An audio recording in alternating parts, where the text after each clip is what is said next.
now tuned into the DFPN, the Dat Villain Podcast Network.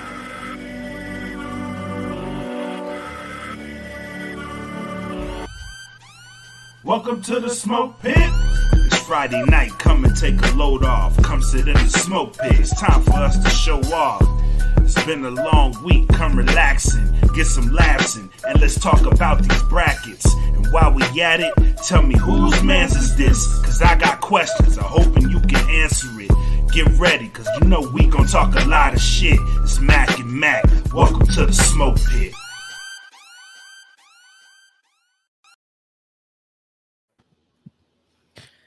Hey, yo, what's up, everybody? It's Friday. We're coming at you a bit early. We were lucky enough to both get out of work on time, to come a little bit earlier. Hopefully, a lot more people be able to tune in. But you know what it is, Friday. Got your boy Mac and Mac in the building. And today just happens to... This Friday happens to fall on a very... how can I say this? An important day, date for myself and for a lot of people who know the individual that we're about to talk about. So the energy will pick up, trust me. Yes, but it will. For right now, I think keep a somber tone as we talk and a mini celebration of one Patrick Griffin. A fellow brother in arms to a lot of us. There's a lot of members in the smoke pit who were stationed at Eglin, where he was at. And for those who don't know, for newer members or for those who have been in and just haven't been around, on this day, 19 years ago, the brave men and women of the 728th Air Control Squadron were sent over to Southwest Asia to set up a control and reporting center to provide C2 to all the aircraft that were flying around doing the work in Iraq. So a majority of the members went to Kuwait to get all the equipment that arrived there by boat, and then drive all the equipment from Kuwait up to Baghdad. And it was a 2-day convoy.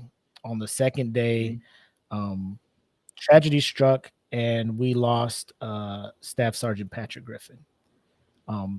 In honor of him, we named our radar site and our work site after him, Camp Griffin. The road that the squadron was located on at Eglin was changed from Demon Way to Griffin Way.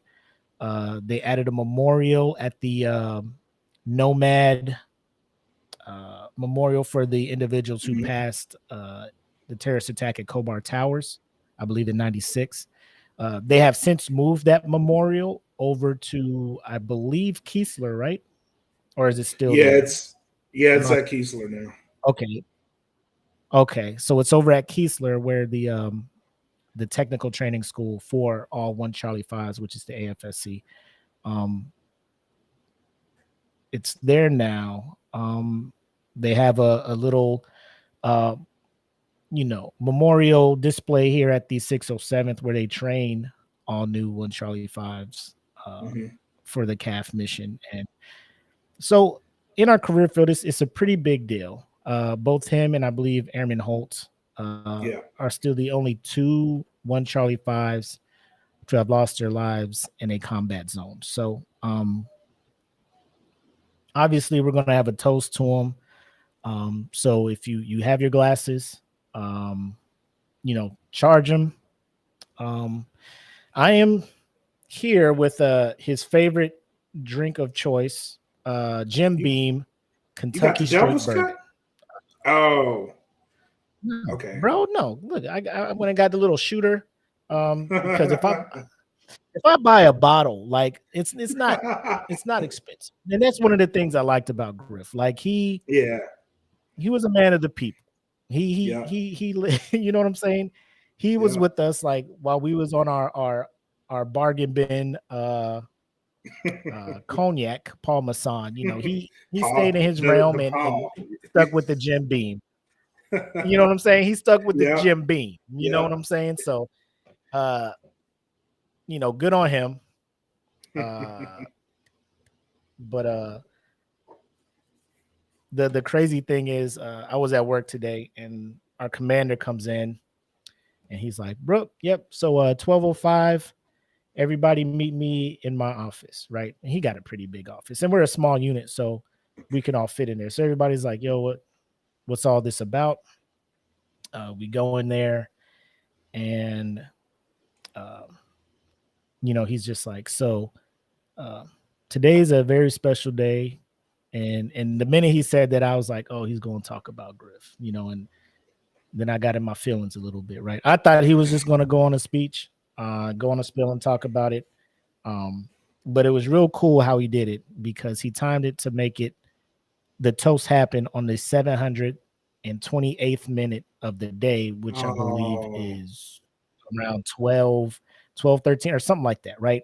yeah. So he did the math and figured it out. When he told us, it was very, very emotional. Then he was like, well, Sergeant McCoy, of the people here, you actually, met him, talked to him, worked with him. Um, so do you have a few words? And bro, instant, like eyes watered, voice cracking. Um, Yeah. Yeah. he did this last year too, because last year we were in Tinker and the master results came out, found out I made it. Then he did this speech, and I had to go up there and say a few words, and it was awesome because we were able to do a toast with a lot of One Charlie Fives, dedicated to his late wife Michelle and his kids Corey McKenzie. But Mm. before I start looking like a fool up here, um, what do you have to say about Griff? Like, what do you remember? I know you weren't on that deployment, but you were stationed there Mhm. with us, and you were able to work with them in garrison in Yeah. DOR. So, like, what are your thoughts? Or share some words, man. Griff was the reason if you because Griff was a DST, and Hmm. if you were anywhere near that realm, which I kind of had to be working with DOR, like you had to train with him. So he was one of the people that trained me and make sure like he was the one that actually took the time out to show me the ropes of the OM, like just knowing where everyone what everything was. You know what I mean? Like all of your radios are on this side pretty much. Your encryptors and stuff are on this side, and as long as you know that, you can figure out. That's one thing I carried with me, like to be able to know the OM well, was from Griff, because he showed us that. Hmm. And I remember, I remember the day we found out. It was a night shift for us because the reason I didn't go on that deployment is because they shipped a whole bunch of us off to Tyndall. Like there was a big group of us that Yep. ended up going to Tyndall. Um, and Chiz was there, and Chiz had just retired and ended up working at Tyndall, and we were working the night shift together.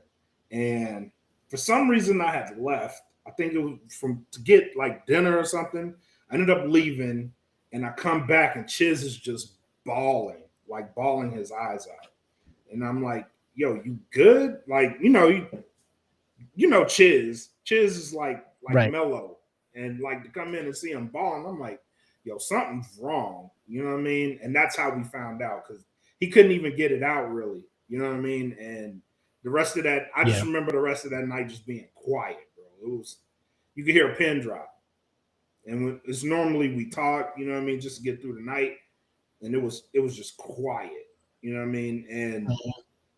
I couldn't even imagine it, bro. Like just asking like what happened, you know what I mean? So he was a real cool dude though, man. Like very approachable. You could talk to him, you could ask him questions, he'd help you out. Like he was a real cool brother. Real cool brother, man. So he's definitely going to be missed. Well, he's definitely missed. You know what I mean? Yeah. So at work, what the main thing I focused on was like how real he was, as far as he's the first kind of instructor I've had in the military, because you go through basic, where obviously your TIs are made to just be on your ass and shit, you know, and they try to break you down and all that stuff to get you ready to mold into serving in the military. Then you go to tech school, where you kind of got your MTLs who are kind of on that kick to an extent, and then kind of the tech school instructors who also are I don't want to say are assholes, but a lot of them are kind of still on that power trip of these dudes are just from basic, you know, so we can still kind of fuck with them, a little, right? Yeah, we can fuck with them a little bit. Yeah. Shit. To the point where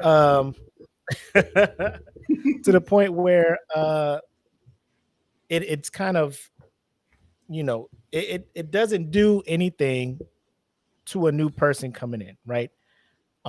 You're just sitting there like, why is everybody such a fucking asshole? Like, I'm trying to learn how to do a job. You're being a dick about it. You've been doing it for X amount of years.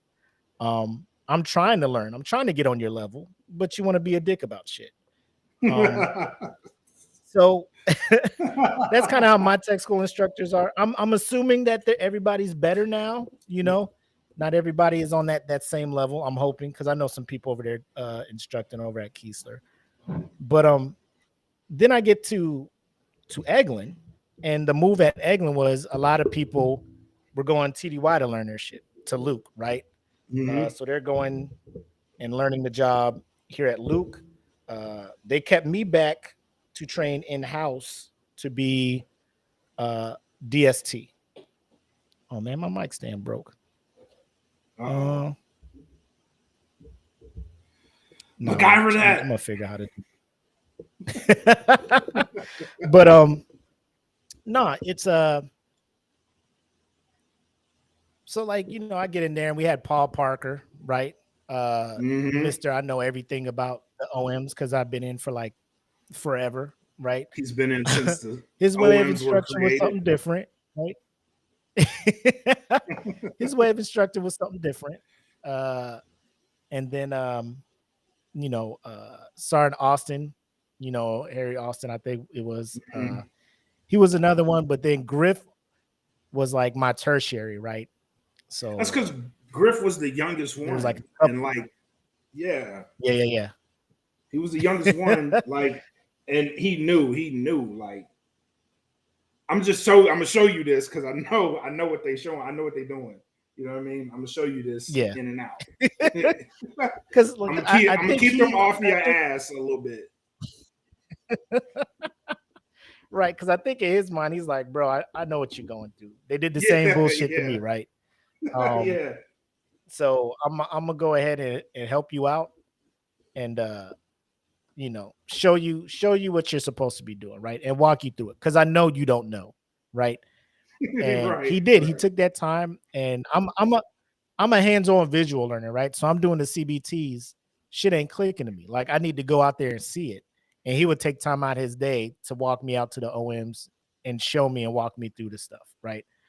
And I appreciated that. And at that point, I was just like, if I ever become an instructor, if anybody ever wants me to teach something to somebody, that's how I want to do it. I want to take the time, figure out the best way to get the material across to the student or to whoever's trying to learn. They get it.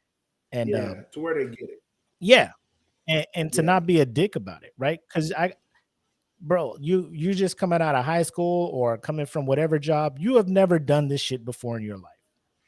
Instead of me being an asshole and making you feel bad that you don't know how to do shit that you've never done before, let me show you how to do it. Let me take the time to show you how to do it. So based off of that, like, I just took that and moved forward. Sometimes you have crappy supervisors, crappy leadership, crappy instructors, And then you have the good supervisors, the good leadership, the good, so just as you go through your career or life in general, people that you look up to, people that are your mentors and stuff, take pieces and take notes and see how they do stuff that you like and be like, hey, I like that. I like how he's doing that. That's how I want to be. And then also when you have the shitty guys, you know what I'm saying? Look at that and be like, that's not how I want to be. That's not what I want to do. That's Yeah, I'm not going to do that. So that's what Griff did, and that's my whole approach. My whole career as an instructor at a CAF unit, instructor at a formal training unit. Anytime I'm supposed to sit down and teach somebody how to do something, I just take the time to make sure that they get the attention in the right method of instruction. So that's how Griff, that's how he impacted me. And I feel like by me utilizing his method of instruction and, paying it forward and having other students who I've instructed, both enlisted and officer, reach back out to me and be like, Sergeant McCoy, I love the way you do that. Like, I'm going to do like, that's the way I'm a instruct too. So in a sense, like, it's like, he's still making an impact. He's still making a difference out here. Most definitely. So that is all I'm gonna say, but because I'm not trying to cry again. I'm not for that life again. But you got your shot. You need to pour one up, or I got one. Before we do that, I did organize this group, and I did want to invite those who knew Griff, and they can come on throughout the show too. So we'll put something in there. If you want to come on the show, man, share your thoughts on Griff, I'll post this link, and feel free to come in and share it. You know what I mean? Share your thoughts. Share a story or two. You know what I'm saying? So most definitely. So without further ado, let's go ahead and we'll take this shot. Have a moment of silence for the homie Griff. To Michelle, Mackenzie, and Corey. I'm sure Griff is looking down, especially to Mackenzie and Corey, especially Corey, who is in the Air Force now, active duty, I believe, as security forces, which is what Griff was before he cross-trained over to 1 Charlie 5. To see him walking in his father's footsteps, doing great things, winning the awards he's doing, and watching his daughter grow up into the amazing woman that she is, and seeing Michelle being as strong as she is, being able to raise 2 great kids after Griff's passing. It's just amazing. This toast is also for you guys. And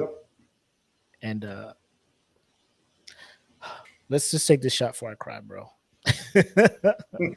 So to Griff, to Michelle, to Corey, and to Mackenzie, to you guys. Salute.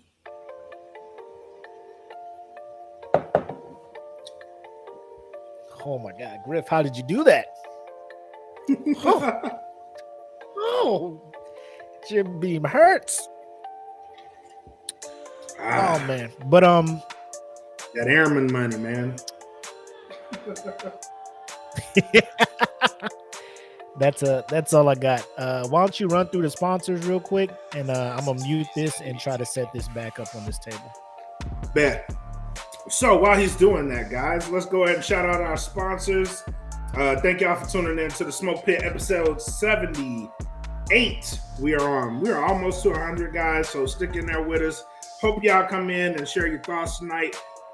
Before we get into the show and all the shenanigans, let's shout out the sponsors. Plugs, earbuds, go to www.gettheplugs.com enter in code DFPN10 for a 10% discount. Also, shout out to Fiverr. You guys see our link in the Smoke Pit Podcast fan group. If you're not in that group, please go to Facebook, search up Smoke Pit Podcast fan group. Come in. It's a pleasure to be entering in new members and everybody that is coming into the pit now. So come join the conversation. Shout out to thatfeeling.bandcamp.com. The homie E. Smitty put up some more new music. He is re-releasing all of his old songs. So go check him out. MRK Mondays is still a thing. So go to thatfeeling.bandcamp.com today. For as little as $3, you get the entire catalog. And there's more music coming. This show and many others will be on the Patreon. So go to patreon.com/thatfeelingpodcast. Fun fact, we're going to do our annual $100 Instacart giveaway. So that's a year subscription to Instacart. Go to the Patreon, sign up for as little as $3 there. You get access to all these shows ad-free, a lot more intuitive posts where you can vote on polls and stuff like that. We do giveaways. I may do one tonight. Who knows? So go to patreon.com/thatfeelingpodcast. And finally, we have our merch available at the Teespring. So go to teespring.com and search up That Feeling Podcast. There's the link right there. For those that are not watching live and are listening, go to teespring.com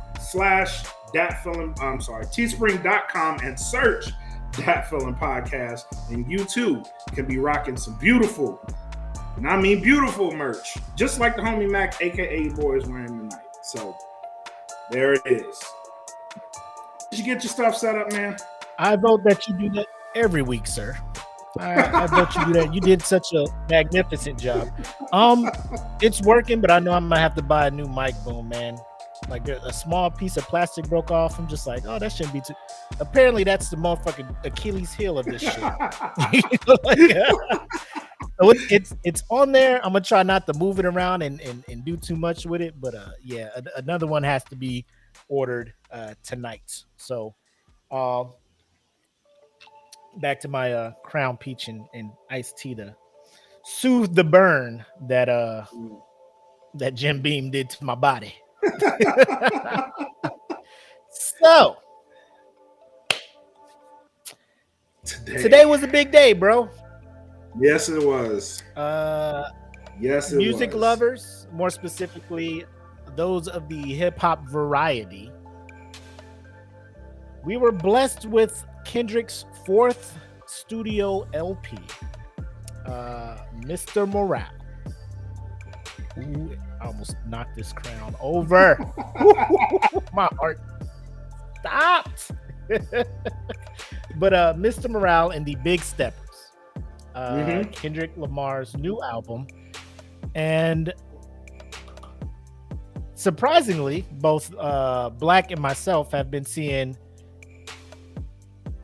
I guess you can call it mixed reviews. Like, I haven't heard anybody call it bad or anything less than good. But when it comes to Kendrick, the bar is set high. You know what I'm saying? Deservingly so. But it is a very, and we were talking about this before the show, a very personal album. It feels to me when I heard it. He is letting us into his life more intimately than the Good Kid, Mad City, where he kind of told you stories about himself growing up, which, you know, was like the street shit, right? Out there in the street shit, doing street hood rat shit with his hood rat friends. Right. I think this was more of his upbringing inside the four walls of, or I don't know how many walls in his house, but inside of his home, family issues, aunts, uncles, cousins, moms, and then even into his personal relationship with his partner. So I ask you, and I always love to do this because you two are an artist. and put yourself into your work as well. Your initial thoughts, like how many, like the first, I want your initial reaction first, complete listen through, and then obviously subsequent listen throughs, like your opinion may or may not change. So initial reaction from you, initial listen, what was it? My initial reaction was like, this album is different. This is a different album. It's not your average, it's not even your average rap album, right? The stuff he's talking about on this album isn't your normal run-of-the-mill rap album. It's not. He's approaching this from a completely personal experience perspective, which I loved about this album. And being that he's exploring so many things that are rarely, if ever, talked about on a hip-hop album, is incredible. And how he approached it, how it was delivered, the feeling behind it was incredible. The first listen. And it was such rapid fire. What's up, Gus? It was such rapid fire that it was hard to catch everything. The first go listen. The first listen. It was hard to catch it. And it was like, holy shit. The first time I heard it, I was like, holy shit. This is incredible, right? And I was like, I knew I had to listen to it again. I've listened to this album 4 times since it came out. I'm on my 4th listen. And I'll tell you what I did and why I'm gonna give it the grade I'm gonna give it. So I listened to it the first time because the Sonics just it caught my attention. Like the Sonics and the delivery to the Sonics was, he did a very wild thing. Like there's a theory that there's a certain frequency in humans that responds to emotion, right? And he kept it right at that frequency. He didn't go too much higher and he didn't go too much lower. He stayed right there. And the way he delivered it, it made you feel something, or it should have made you feel something. And I love that too. And then, so by the time I got to, what's the one with him and Summer Walker? Oh, the one that shut the fuck up when you hear love. Purple Hearts. Purple Hearts, yeah. Summer Walker and Ghostface. Yeah, by the time I got to that on the first listen, Kendrick was my go. By the time I got to that, Kendrick was my go. And I still had half the album to go. You know what I mean? I was like, this motherfucker's the good. Right. and right. Listen, for what he did with this album, for the next 10 years, it's the bar. For the next 10 years, this album will be the bar. And the decade? The next decade. The next decade. This is the bar. This is the bar for the next decade. The way you will see this. That's not fair to these other rappers, bro. It's not. But he warned you. He warned you. He warned you on Baby Keem. He was like, when I come, I'm killing everybody that's outside. And he was not lying. He was not lying. And for the casual listener, like the first listen may have been rough. But the more you listen to this album, the more sense it's going to make. To me, it made a ton of sense on the first listen. I just needed to go back and see what I missed. And then on my third listen, I listened to it backwards. Because there's a completely different meaning if you listen to that shit backwards. So really, it's like damn. You're saying it's like damn, like it's made to be listened. Huh. Yeah, you can listen to this I'm gonna have to backwards, do that. and it'll make I'm gonna have to. it is a completely different meaning. And I'm on this listen. I'm trying to figure out what that part means.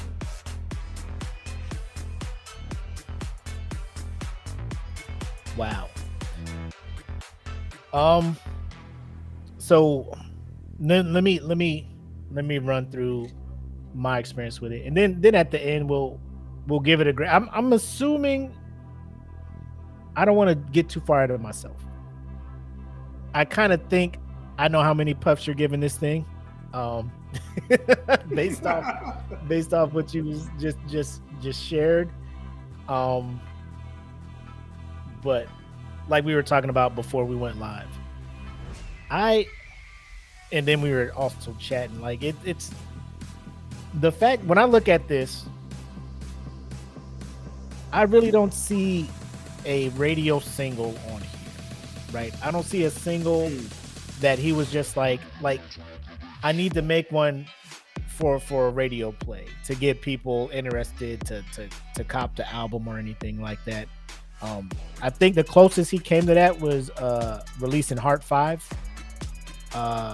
You know what I'm saying? Like 2 days before the album drops.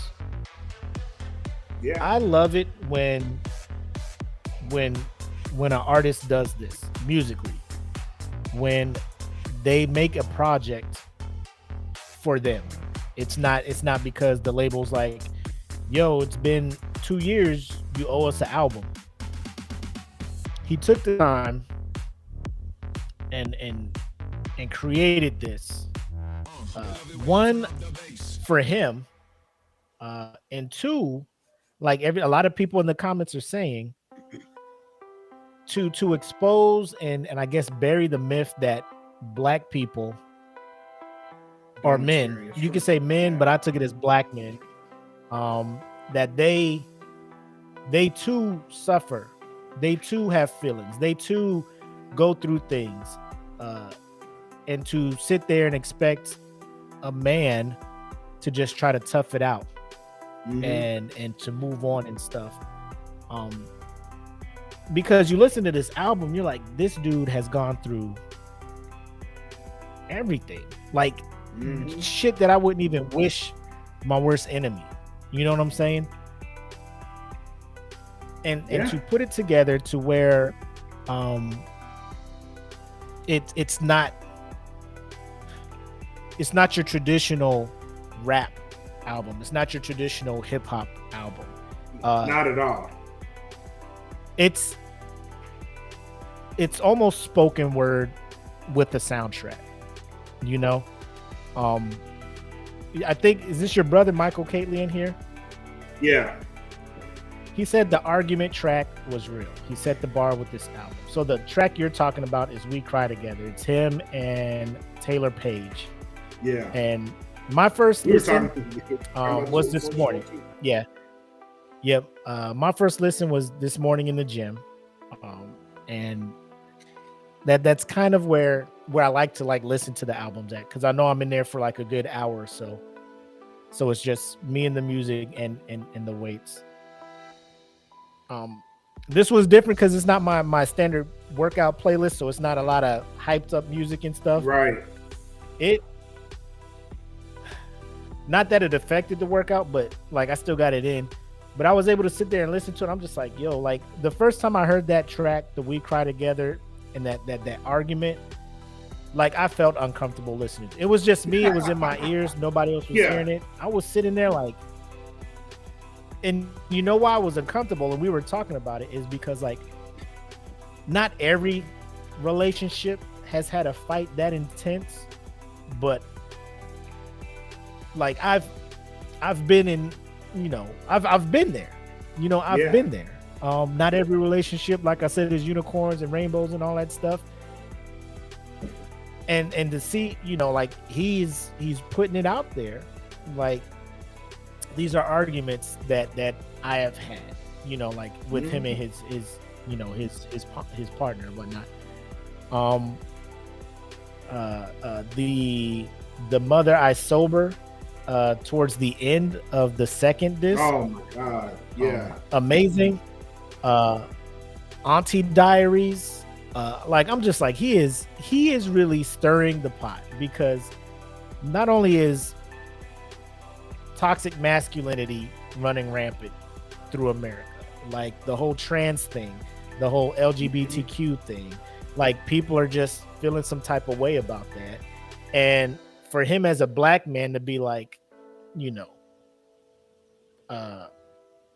my auntie is a man, you know. Yeah. And then like his cousin became a woman. You know what I'm saying? Like, and then going to church. You know what I mean? Like, that can trigger. That is going to trigger a lot of, I would say, black men, because I would say a majority of us make up the majority of people who are just, you know, the whole, they're trying to emasculate black men and this, that, and the third and stuff. And he's making a whole song talking about, hey, it's cool. Hey, saying faggot ain't cool. And then the line at the end, it was like, yeah, we can all say faggot, you know, if you cool with a white girl, you know, calling you, right. you know, nigger, you know. Yeah. And then the song stops and stuff. But my first listen, like I was at, like I already knew this was like along the lines of To Pimp a Butterfly. You know, you come off the high of what Damn was to this. To Pimp a Butterfly came off the high of Good Kid, Mad City to Pimp a Butterfly. And back when To Pimp a Butterfly came out, I was like, I'm not feeling this. I'm not feeling this. It ain't got the shit for me to ride to, you know. But it took multiple listen throughs of To Pimp a Butterfly for me to be like, this dude is on another. He's in another lane when it comes to this rap. Yeah, he's on another plane. Yeah, it's not the same game. Like, yeah, they're playing checkers. He's playing chess. Yeah. Damn came out. I'm just like, this is that Good Kid. Everybody loved Damn because it was almost back on that Good Kid, Mad City shit. Like, you know, it had the radio singles. It had a Hit Boy production. It had, you know, Ninth Wonder. Like, it had all the boom bap and all of that stuff. Everybody's like, yeah, I fuck with this shit. Yeah. And then this comes out and people are like, well, I don't know. It's not a classic for me. Like as I got older, I just have to realize, bro, you just got to sit in and let it marinate. Artists, yeah, and let it do its job. Like, it's not meant to first listen. Oh, you know, childhood trauma, relationship problems, you know, transsexuals, you know, all this stuff. Like, yep, that's a banger. Like, you just got to sit down and just look at this for what it is. Appreciate how vulnerable he's making himself for the fans, in order to one or two, like, even if it's one or two people that some of these songs, they're just like, oh shit, it wasn't just me who went through this shit, you know. Right. He went through this shit too, and look where he's at. That deserves kudos from me. And I could never imagine myself being this vulnerable and then giving that to the world. Right. Like, it takes a lot for me to be vulnerable with my wife, like telling her shit that really troubles me. Cause I there's a level of masculinity that I'm at where I'm just like, nah, fuck it. I can take care of this. I don't need to tell people. Like, I'll bear the weight, you know, I'll walk it off. You know, just give me some time. It'll. Even he addressed that shit on Father Time. He addressed that. He addressed that same shit.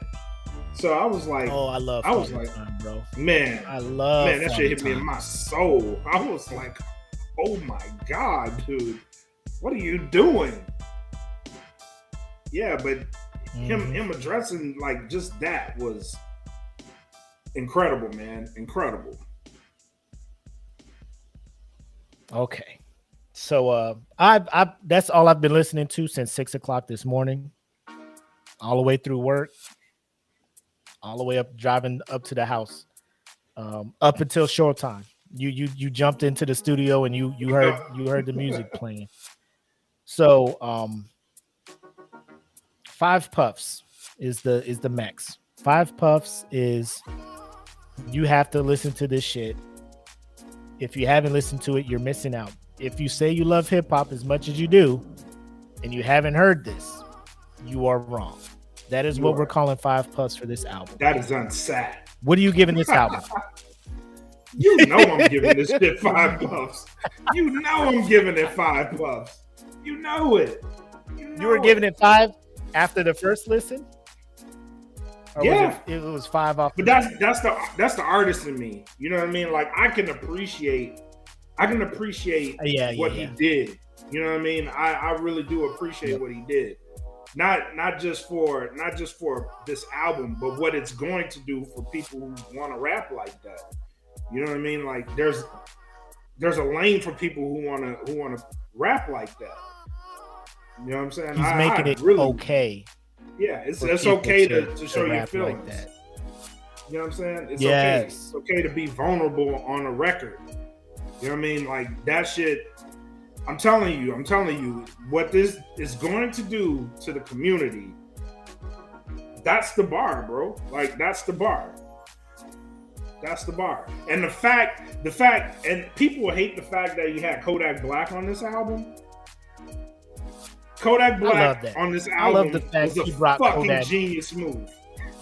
It was fucking genius. Why? Because you have Kendrick on the track. You have Kendrick on tracks being vulnerable, and then you have like the street dude who Kodak Black is, and conveying that street side. Not only that, you have an established artist, you know what I'm saying, bringing in one of the younger hip hop artists that connects to the kids, and now you have that lane. You know what I'm saying? It was fucking genius, bro. That was fucking genius. If you hate that, you really have no idea what the fuck Kendrick is doing right now. You really have no idea. Facts. I think it was one of the interludes where Kodak was on it, and he was talking about how people are questioning him, like, what are you doing over there with a legend? You Kodak Black. You know, like, already judging him like, there is no way you supposed to be over here on Kendrick shit. Rocking with Kendrick Lamar. When you are known to be one of these mumble rappers and just drill beats and all of this stuff, man. I look at that kind of like what I was talking about earlier with Griff. Like, you got to bring these dudes up. You know what I'm saying? Like, Kodak is out here. He's in his lane and stuff. Why can't, I don't even know if you want to call him an elder statesman of the game, but who people, you included, are willing to put on the pedestal as the greatest of all time. Not who's it right now, like who's the best right now. You're giving him the GOAT title. Why not reach out to these younger rappers who I think you, Wiz's Beast, like a multitude of you guys over on DFPN have done shows about talking about these younger rappers getting caught up in dying, getting caught up in the street life, getting caught up in shit where they're losing their life. Why not get them and mentor them? Like, bring them on the album, talk to them. Who knows what they were talking about in studios? This man could have been giving this dude moves on how to improve and how to grow as an artist, so where he's not just stuck in the Kodak Black mode that everybody knows him to be it. You know what I'm saying? So having Kodak on there, brilliant. The track he's on, Silent Hill, I think is probably the best Kodak verse I've heard. Not that I've heard a lot of his songs, but I did not feel the need to skip the song when Kodak started rapping. Normally that's my move. Like, who was it? Like on J. Cole's album when 21 Savage is on there. Like, I skipped that verse. Like, after Cole raps, 21 comes on, I'm just like, fuck it. You know? Yeah. But like, I don't know, man. Like, it just fit. It just fit, and I liked it.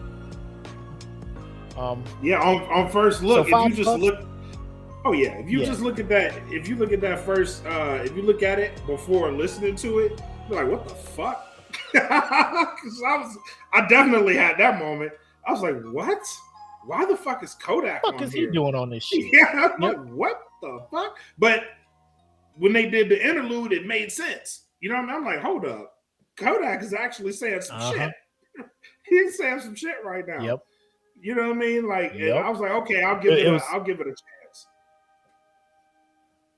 Yeah, it's the move. Like Kendrick is in that realm where Marvel is with me. Like, bro, I trust you. Like, you're doing this thing. I don't see where it's going, but I trust you. And I listened to it, and I was just like, bro, this is a big move. Big move, man. Yeah. It's big move, and it worked out. And hopefully, if you were giving Kodak some game, hopefully he takes it and runs with it. You know what I'm saying? First listen, I was out the gate. Like, if I only had to listen to it once and tell you what I felt about it, I would have said 4. You know what I'm saying? I would have said 4. That would have been fair. Probably about halfway through the second listen, I had no choice but to give it a 5. You know, and I get it. Like, not everybody's going to be on that page. Not everybody's going to be on that page to be like, you know, yep, that's a 5 out the gate, or a 10 out of 10 out the gate. That's an A+. That's a classic. Not everybody's going to be like that out the gate, because everybody likes different things when they buy their albums. You know what I'm saying? Like, people were still high off of Damn, and they were expecting some bops on this one, you know, and they didn't get them. So that's why they're mad, and they rate it kind of low. Some people are super, I'm going to stay in the safe lane. And as a hip hop head, you know, if I just keep saying Big, you know, Pac, Rakim, all the GOATs, all the old school heads, you know, nobody can tell me shit, because that's hip hop royalty at that point. Right. Right. And respect to them. But I think we're transitioning into the GOAT conversation. Bro, listen, I got to kick somebody out of my top 5. I got to kick somebody out of my top 5. That's the debate I'm having with myself. Like, who am I kicking out of my top 5? Because this man firmly established himself as the GOAT. So now I'm intrigued. Was Kendrick not already in your top 5? No. He was number 6.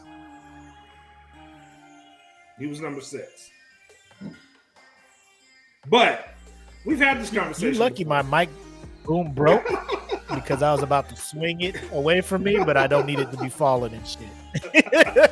I thought about it. I was like, nah, that ain't the move. That ain't the move. No. I had to put him 6. But the conversation I was having was, when this album drops, if it's good, either he goes top 5. If it's good, he goes top 5. If it's great, he's GOAT. Because no one else has had 4 straight great albums. No one else.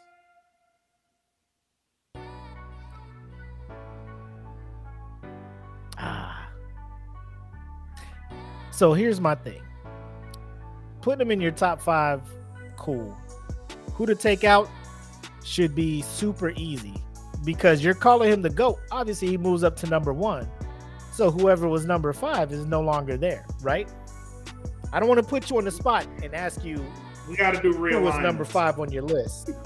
We got to do realignments, because with him being the GOAT, then yeah, there's criteria that has to be met based off what he just did. But he's your GOAT right now. If you made a list, Kendrick is up there, 72-point font, fucking Times New Roman, GOAT. Bold, italicized, underlined. Yeah. GOAT, fight your mama. GOAT.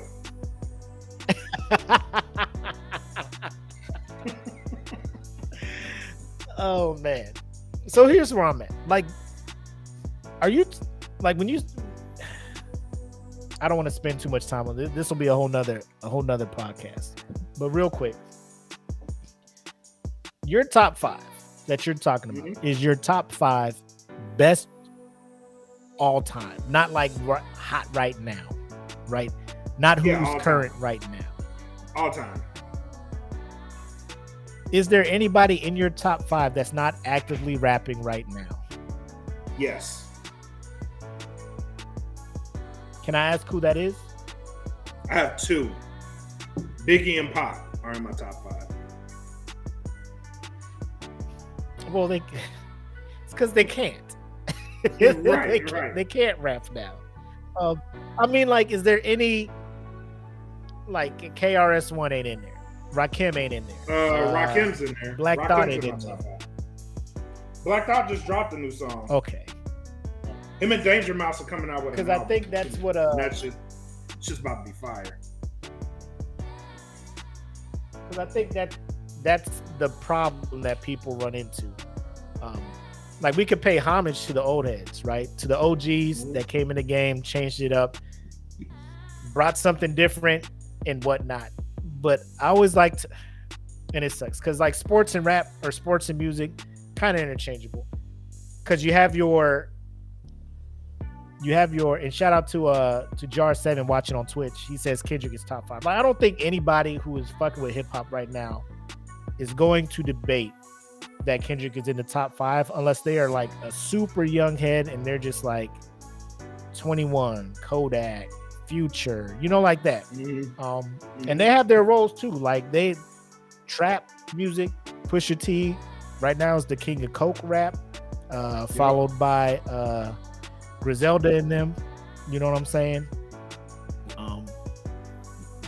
But and here's the shit that trips me out. At my age of 42, going on 42, I listen to Kendrick and I relate to it because he's talking about real shit, especially this album. I'm just like, bro, talk about it. Talk about this shit. This shit needs to be talked about. Yes. You have the platform to do it, and you're willing to use your platform, dedicate a double disc album to these topics. Yep. And I love them for it. I always love when artists take risks.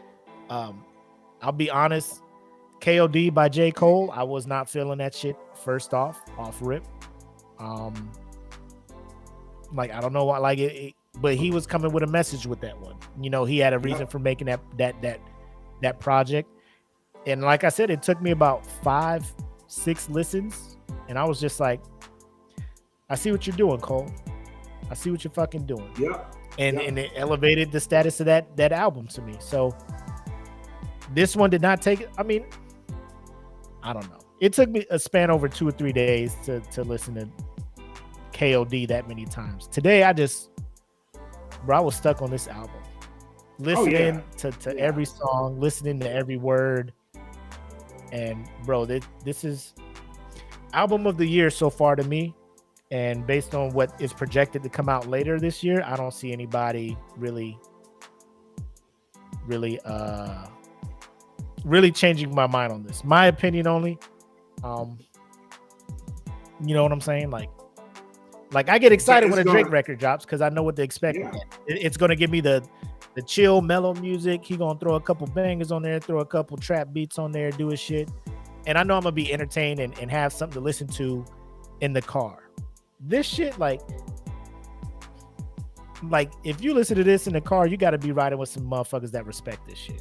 You gotta, yeah. You gotta have some intellectual motherfuckers in the car with you.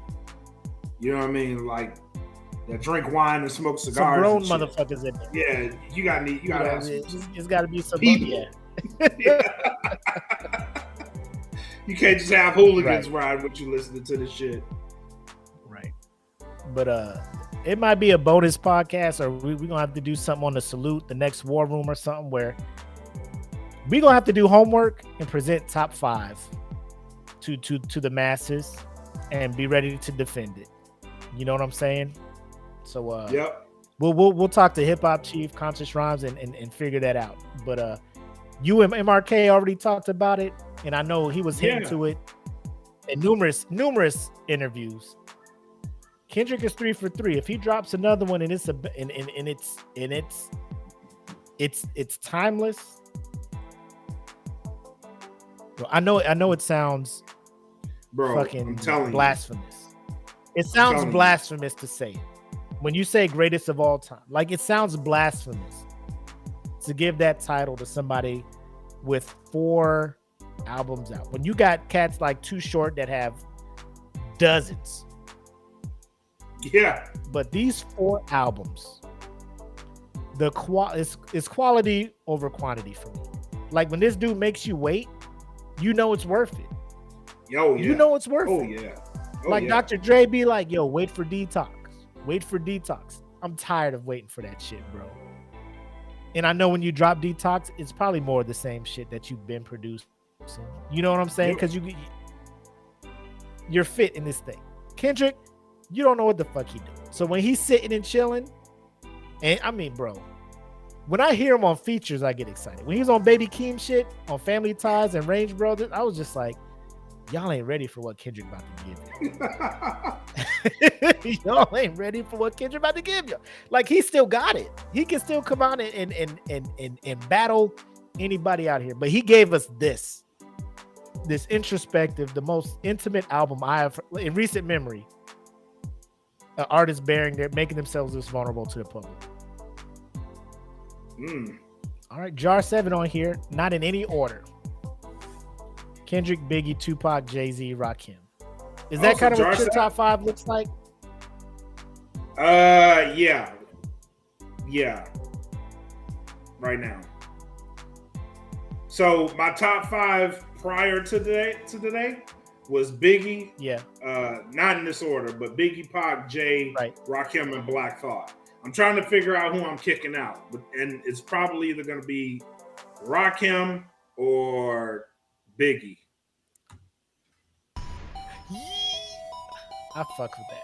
I was about to do the what? Biggie got 2 albums out, bro. He got 2 albums. Yeah, they're great. It's one of the 2, and I'm debating on what's the harder choice. You know what I mean? Like,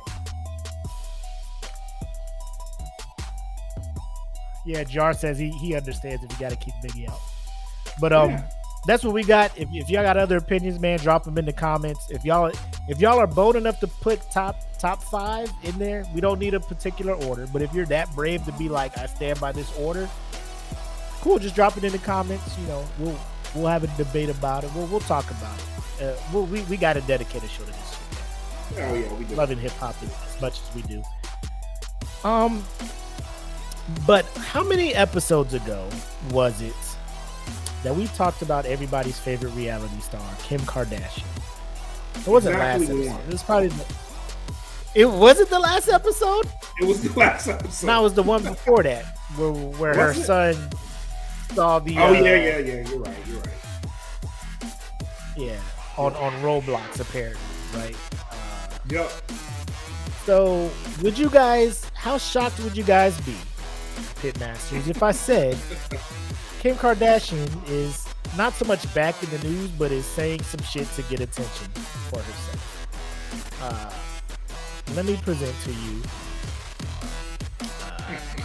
exhibits. Well, let me introduce. So, All Deaf Music is reporting, and this is an interview she had with People magazine, that Kim reveals she struggles to dress herself without Kanye.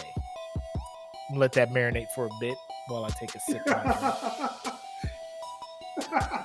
Yeezy taught me. This grown woman who should have a designer, a stylist, and all of this other stuff. The whole shebang. She has a makeup artist, hairdresser, everything. Says she struggles trying to dress herself without Kanye. So now I share this with you guys. Ooh. Oh, boo. This is how it's going to show up. I got y'all. Hold on. Abra Cadabra. There we go. So as you see here over here, speaking with her sister Kourtney Kardashian about the ongoing divorce proceedings, the Skims founder said she got to a point where I would ask him for advice for everything, down to what I wear. Even now, I'm having panic attacks. Like, what do I wear? Kim explained. In New York, I will say, he styled me all for SNL. She added, shouting out her ex for curating her looks for the October 2021 show, which she notably hosted in a hot pink Balenciaga jumpsuit. And this story is from People. So I ask you, Black, and this is on a serious tip. Mm-hmm. Branding wise, for Kim, do you feel as if leaving Kanye is going to hurt her brand moving forward? Do you feel being with Kanye is the most prominent that she will ever be in her career, to give it a word? That's a tough question because Kim Kardashian is a brand on her own, right? But I will say that when she was with Kanye, like that shit reached a pinnacle of elegance. You know what I mean? Like she went from being Kim Kardashian, the reality star, to oh shit, she's really beautiful and she can really dress and she has a fashion sense about her now. You know what I mean? Now we're figuring out this shit was all attributed to Kanye because Kanye had the fashion sense. Kanye styled her most of the time. You know what I mean? And when you did get those glimpses of her, that was Kanye's work on full display. You know what I mean? Does it hurt her? Does it hurt her brand? Yep. I don't so much it does hurt her brand. But it can tarnish it just a little bit knowing Kanye was behind it. Where she goes from here is totally on her own. It's kind of like Amber Rose, right? When Kanye was with Amber Rose was popularity shot up. Yeah, she was up there. You know what I mean? She got with Wiz Khalifa, right back to Earth she went. Maybe the same shit happened to Kim Kardashian. Who knows? But they did a great before and after comparison of what she dressed like before Kanye and then with Kanye. And if she goes back to that shit, then yeah, you better keep them Hulu shows on standby. You better keep that shit rolling because it's gonna be hard out here for you. I'll say this without even checking. I would assume that once her and Kanye started their relationship, ratings for Keeping Up with the Kardashians went up because it brought a whole new audience over to their show. Yeah. Because more people kind of wanted a glimpse into the life of Kanye. Now that he's gone,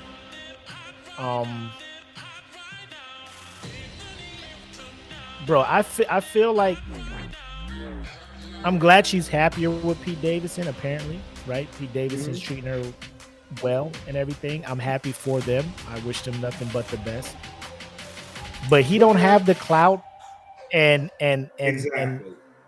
don't have the clout that Kanye got. And Kim, you was eating off that clout.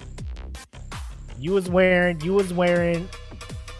desirable clothes that people were just like, bro, you got the new Yeezy this, the that, the this, like the, you know what I'm saying? Like you were squared away when it came to fashion. Like, say what you want about Kanye, brilliant businessman, knows how to market himself. He is maneuvering the business world like no other. You know, there's very few people who are very smart business wise like Kanye. Say whatever you want about him personally, his personal life, whatever he's going through, mental health stuff, but business wise, he makes winning moves. Kim benefited from that. And now that I think America is kind of over, or the world is kind of over the back and forth of them splitting up. Like, I don't know. I haven't checked the ratings of their new show on Hulu, but the fact that she keeps bringing Kanye up to get clicks and to get eyes on her new show. Screams desperation. It's a cry for help. That's all I'm gonna say. That's all I'm gonna say. You know, it's crazy. You know, like how you look at everybody's just like, oh, he's crazy. Yeah, I'm glad she left. Like, and it's good. Like, if he was really messing with your mind like that and tweeting you all those crazy things, he was tweeting you. You said he was, and texting you all the crazy stuff. Get away from that stuff, right? You got kids to think about, and you got to move on with your life. Your life. But I think you're starting to see the effects of Kanye not being there no more. You know what I'm saying? Yeah. You're starting to see that effect. You're not getting all the his designs and shit. You know, it's not just in your closet anymore unless you go out to buy it. You know, and I'm sure she has the money to go buy it, but like, you don't have his mind telling you how to rock it, if that makes sense. I don't know. Exactly. You have Pete Davidson. But that comes to a bigger point. Does Kim Kardashian owe her fame? And it's comedic now that I think about it. To being tied to very prominent, at the time, black men. Does she owe her fame to that? Yes. 100%. Listen, if she wasn't getting like digged down in the every step higher, right? Every step higher in popularity was when she moved on to a relationship with another black man. Yes. Absolutely. Absolutely. And then she reached a point to where it benefited her on every level with Kanye, right? Because let me tell you something. This may sound harsh, and I don't mean to be harsh. I'm just making a comparison. She played GTA with the black dick. You know what I'm saying? So, you know how in GTA you start off, you ain't got shit. You know what I'm saying? Like, you have nothing. You have to work your way up to the big high rise. This is exactly what she did.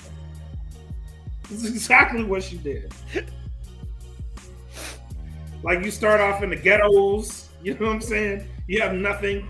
With the Ray J's? Yeah. So you go for the Ray J, the little corner grab, you know what I'm saying? You nail that. All right, now you got a little bit more eyes on you, so you get you an NBA guy. You know what I'm saying? Then you go for the Kanye. You know what I'm saying? That's exactly what she did. She worked her way up.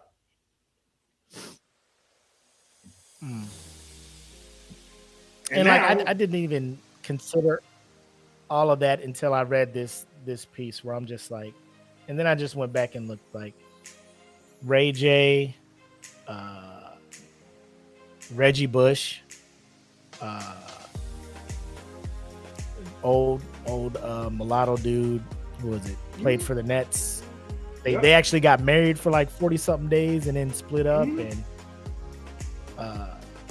Kanye, I think Kanye was like her longest relationship, and then now it's like Pete Davidson. And I mean, I'm sure Pete's cool.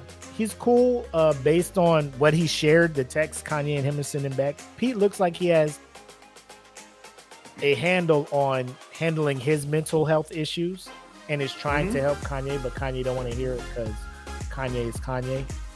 Exactly.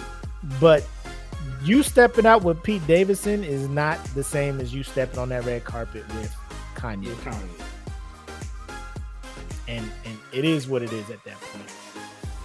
I'm just shocked that she's like, Kanye can handle that. Pete Davidson's just happy to be there. That's the biggest difference. Kanye can work the room because he knows people. And I keep going back in my mind to this clip that I saw where Kanye was asking Kim, yo, can you chill on all the scantily clad pictures that you are posting,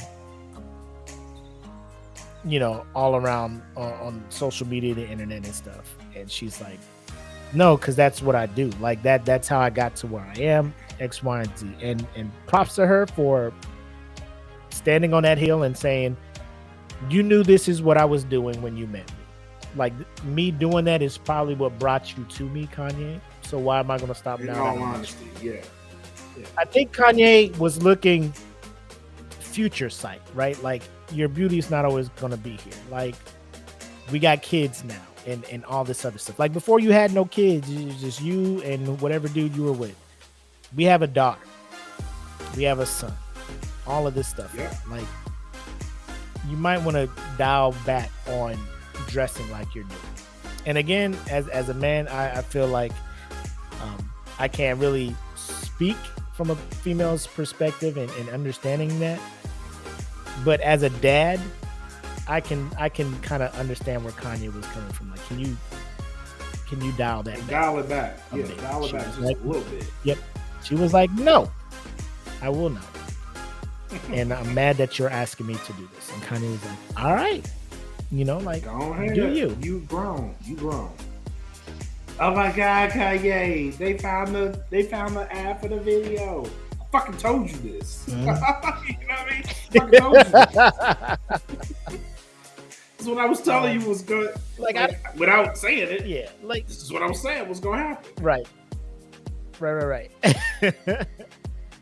And like this whole I struggle to dress without Kanye. I think it's one of the things where she's like, I gotta say something about Kanye to make people tune into the show or whatnot. Because like I feel she'll be fine. Like she's not like she don't know how to put pants and a shirt on and shit. Like she's not losing her mind. Like she can't put clothes on. She's just like, I guess my drip ain't the same. My swag, my clout, all of that. My fashion sense ain't the same. I'm not trending in fashion like I used to be when I was with you, Kanye, you know. But it is what it is at this point, you know. As long as she is emotionally better with Pete, cool. Stay there, Kim, because mental health is a thing. And if Kanye was stressing you out and you felt he was a bad influence around the children and shit, kind of fucking ironic when you're talking about your son saw your sex tape fucking ad on Roblox, which I still believe is fake as fuck at this point. Bullshit. We need an update. Yeah. No editor from Roblox came out and was like, there was no official statement from the creators of Roblox saying we're going to ban ads on our site. None at all. Kardashian's son saw an ad for a sex tape. They knew it was bullshit. And my son is still going strong on Roblox, and I have yet to see an ad pop up as he's playing games, ad free. All these, not one ad pops up while playing Roblox, but maybe I fucked around and downloaded the ad free version of it. I don't know. I doubt it, because I would have seen that charge on my fucking statement. But I think that's enough Kim K talk. Yeah. Another amazing piece of entertainment media dropped within last week. And we are going to be talking about Doctor Strange and the Multiverse of Madness in this segment of Mac and Mac at the Movies.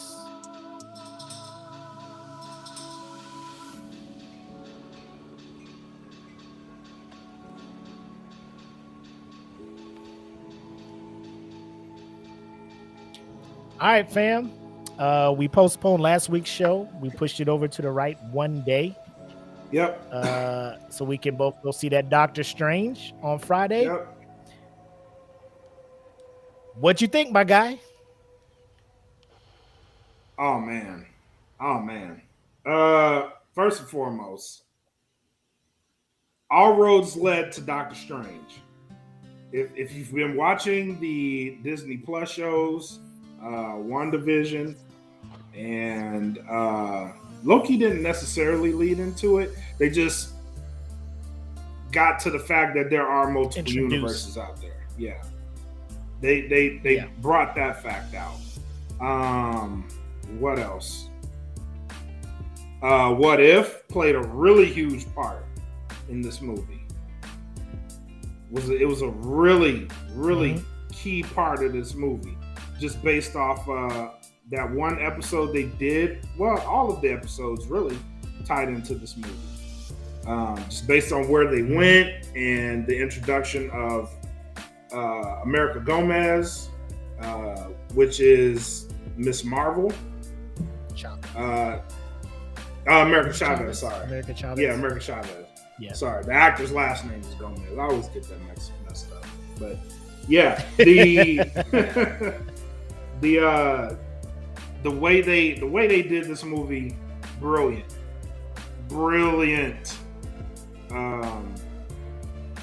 I don't know if I want to give spoilers. Can we give spoilers? It's been Are you a week, able to man. talk about? Yeah. It's been Are a you able week. to do it without spoilers? Yes or no? If you can't, spoiler alert, spoiler alert, spoiler alert.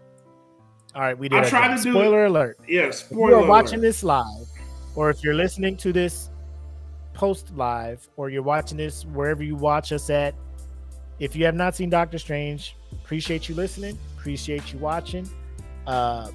Get out of here.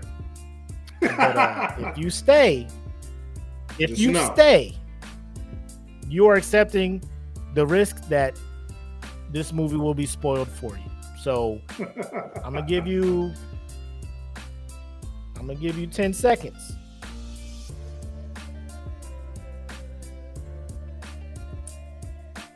I'm telling y'all, we gonna get it into this thing. It's not gonna be small spoilers. We're gonna fuck this whole movie up for you. We're gonna fuck it up for you. All right, it's been 10 seconds. So, All right. So Y'all hard-headed if y'all still here. You hard-headed. You deserve what's about to happen. yeah, you deserve it. You deserve it. So the way they introduced this movie and was the fact that he had been having dreams, right? And then you see a Doctor Strange die that was from another universe. Then crosses over into that into the universe of Doctor Strange, right? Yep. So from the moment that he meets America Chavez, and they try to figure out like, why does everybody want you? And then they go into this alternate universes. The introduction of the X-Men, which I think in this movie they kind of alluded to the fact that Wanda was an X-Man based off her interaction with Professor X in this movie, who, if you did watch commercials, you know is in the Illuminati. And I loved the way they did the Illuminati because you had the parts from What If tied into that, which Peggy Carter is Captain Britain, was really good. You had the Black Captain Marvel. Really huge surprise. Mr. Fantastic was in this movie, which they finally introduced the Fantastic Four to the MCU through that. And bruh, you know it's coming. You know it's coming, and you know it's gonna be awesome. You know what I'm saying? You know it's gonna be awesome. But I'm glad that they introduced that, and I'm glad that they showed how powerful Wanda was. Her being the villain, but the reason for her being the villain was, you know, through the Darkhold, which played a really huge part in the whole movie. Bro, this movie was incredible. Incredible. How'd you feel about it? I loved it. On the scale to 1 to 5, I was between the 4 1/4 and 4 1/2 puffs, right? And that's not bad, ladies and gentlemen. That's not bad at all. I loved it. I liked, bro, the minute he goes to talk to Wanda and she's on the orchid, right? And she's pruning the trees and all that stuff. And he's talking like, yo, I might need your help. Cause this, you know, this girl I have countered has these powers. And the creature that was following her had these runes. And I know that's witchcraft. And I know you a witch. You want to help me out with this? And so they're walking and talking, and yeah. she's like, bro, just bring America over here. Just bring America over here. I know all about running away from. And then he stops walking, and I'm just like, oh, he didn't even say the name, and Wanda knew it. And then she took that fucking illusion down, and you can see the fucking world that she was in. Burnt that bitch to a crisp. When Wanda goes full villain, Lord Jesus, y'all thought Thanos was a problem. Like, Wanda had the ability to be way worse than anything Thanos could have dreamed about being. You know what I'm saying? Like, yeah. And you kind of got that sense in Endgame where Wanda was about to pull Thanos apart until he fucking was rain fire, you know, to just destroy like, everything down. Do it. Fuck everything. Do it. But it's sir, crazy. Our troops, do it. Hell no. This woman is about to destroy me. Fuck them kids. But actually seeing, and it was the Wanda was an Avenger. Everybody who has just been watching MCU, right? And this is speaking strictly from somebody who, not me, like I dabble in, I do the research on YouTube and whatnot to know the backstories, because MCU isn't going to lay everything out verbatim from the comics. But the casual fan who just watched the MCU is in love with Wanda because they think Wanda's a good guy. No, to see that flip. To see that flip. Well, you know she's always evil, but I'm saying the casual fan who has been watching is like, but she's a good guy. She helps the Avengers. To see that she is willing to go 100% off tracks because she wants to be a mom so bad. Vision dying did something to her that put the world in jeopardy. And I was joking while I was watching the movie, like, man, these motherfuckers, these superpowered people just need to not fall in love with anybody, because love will make a motherfucker do crazy shit. And sure enough, Wanda started doing crazy shit. You know what I'm saying? Wanda was just, fuck it. I got kids in other galaxies, other universes.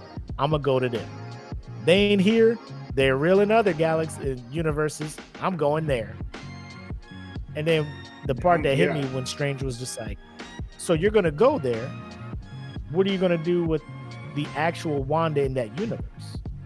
And she ain't answer. Because you knew what she was finna do. That bitch got to go. Fuck that bitch. I'm going to kill her and I'm going to take her place. Hell right? Yeah. The horror aspect, having her be a full witch reminded me of like Japanese horror movies and how like they dealt with the supernatural. The part that really creeped me out is like when she goes to fucking to fuck up all the sorcerers at their temple, and they try to lock her out, and she starts popping up in the reflections in the pools. Oh man, yeah. In the room, and then they forget to cover the gong that has a reflection, and she starts like disfiguring herself to crawl out of the fucking gong to jump. Bro, I'm just like, yo, Wanda is not for play. Yeah, Wanda is not for play. She about that action, boss. She about that action. Wanda was like, hey man, I got kids in other universes. You know what I'm saying? Get me to them, or everybody dies. Yep. Right. Get me to my kids. So AD is talking in the comments. AD's in the comments talking about the fight with the Illuminati. So, for those who don't know, so our current universe that we have been watching the MCU in is 616, Earth 6 or Universe 616. Yep. They end up in Universe 838, where that versions of Carl Mordo, if you recall in the first Doctor Strange, was the black dude who was just like, bro, y'all wild. Sorcerer Supreme was really with the dark arts and all that stuff. Everything I've known has been a lie. I'm out of here, right? So as America and Doctor Strange escape from Wanda in 616, they end up in 838. And that's when they come across the Sanctum, where Carl Mordo is the Sorcerer Supreme, with his Tyler Perry cornrow dread wig that he had on. The minute he came out with that thing, I bust out laughing. I was like, is this filmed in Tyler Perry Studios? Because it looks like a Tyler Perry Studio type wig, man. Like, Tyler, like it's been a while since we've seen you, Carl. You couldn't grow out enough hair to get the lace front. Not in that amount of time. You know what I'm saying? Like, but he came out with them weak ass dreads and shit or whatever. But then he gets taken to the Illuminati, which was like my favorite part because, oh man, because it let me know for certain, 100% certain, that the MCU now has the licenses for Fantastic Four and X-Men. Yep. And it felt good to see that shit. It felt good because I know Fantastic Four movie is coming and they're gonna redo that X-Men shit right. And it's gonna be good. So the Illuminati, Charles Xavier, obviously, who was played by Patrick Stewart, he came out in the old school X-Men 90s animated yellow hover chair. You had, of course, Carl Mordo, the Sorcerer Supreme. Captain Carter, the first Avenger, right? So instead of Steve Rogers, it was Captain Carter. So if you've seen episode 1 of What If, you kind of know what that's about. So Peggy Carter took the serum. You had Maria Rambeau, right? In that universe, if you've seen Captain Marvel, she was Claire's homegirl. Yeah. Yep. Test pilot, the black pilot from that one who flew the spaceship up there.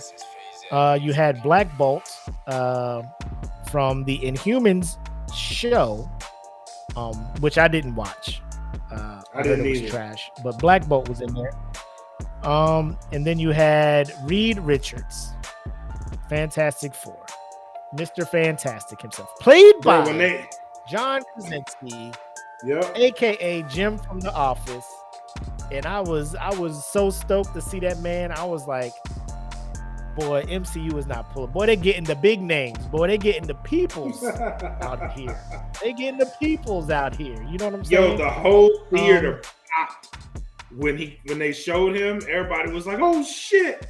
Yeah, it was. When they were like the smartest man alive, Reed Richards, and that portal came up. He's like, brrr. I was like, "Oh, it's Jim from The Office."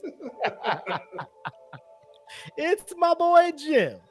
Where's Pam? But it was exciting to see, man. It was exciting to see. And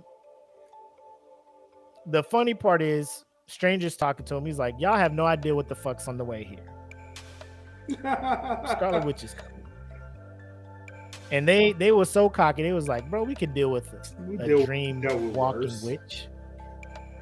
We could deal with a dream walking witch. You know what I'm saying? And they could not. So Wanda gave them the let's talk about that fight, man. How do you feel about how easy Scarlet Witch dispatched of the Illuminati? The world's, at the time, the world's smartest, most powerful individuals in that universe. How do you feel about how easily she dispatched of them? Bro, y'all thought Invincible was bad? Wanda came in that bitch on 10. On 10. And was like, I got this shit. No shoes. I got this shit. No shoes. A flowy tank top. Limping because she walked on glass. Hell yeah. Washed. Gave them the strongest business. The strongest superhumans in that universe. Yo, here's a comment. So this was my favorite part. It was like she took Black Bolt's mouth away. It was like all he has to do is talk, and you out of here, baby. And she was like, "Talk with Reed what?" Richards was out of pocket. Wanda, Black Bolt can eliminate you with one whisper from his mouth. What mouth? What mouth? That motherfucker's like, Matrix. I'm in the Matrix. fuck is going on? Bro, blew his ass up. Blew him up. Yeah, oh. Right? Charm to yourself. Which I could care less about. I felt some type of way because they kind of displayed a little bit of his power when they showed how they destroyed Doctor Strange in 838. Like, he walked up to him, he was like, I'm sorry. And just obliterated that motherfucker. Obliterated.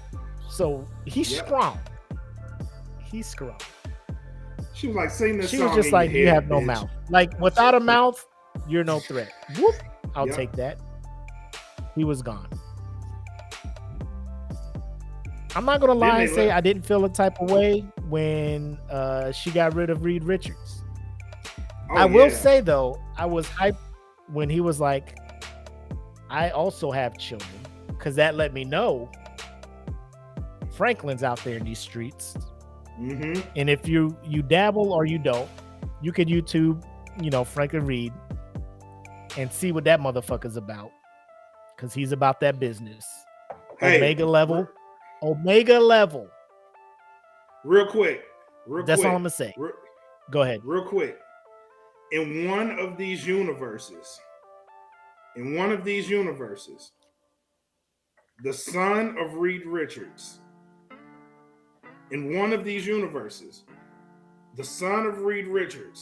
or Reed Richards is the son of somebody. So it's either the son of Reed Richards, or Reed Richards is the son of Kang the Conqueror. In one of these universes. I gotta go back. I've been drinking, so that's going to come into play. Bro, when he said that, I was just like, oh man, they good for the next 20 years at least. Like they got stories, they got art they can follow. I will be 60 whatever years old, geeked in a theater for MCU movies. Yes. Geeked. But I felt some kind of way with how he was just dispatched. I was just like, I would have loved to have seen a Fantastic Four movie with Krasinski as Reed Richards. Maybe they'll do it in another universe or something, Yeah.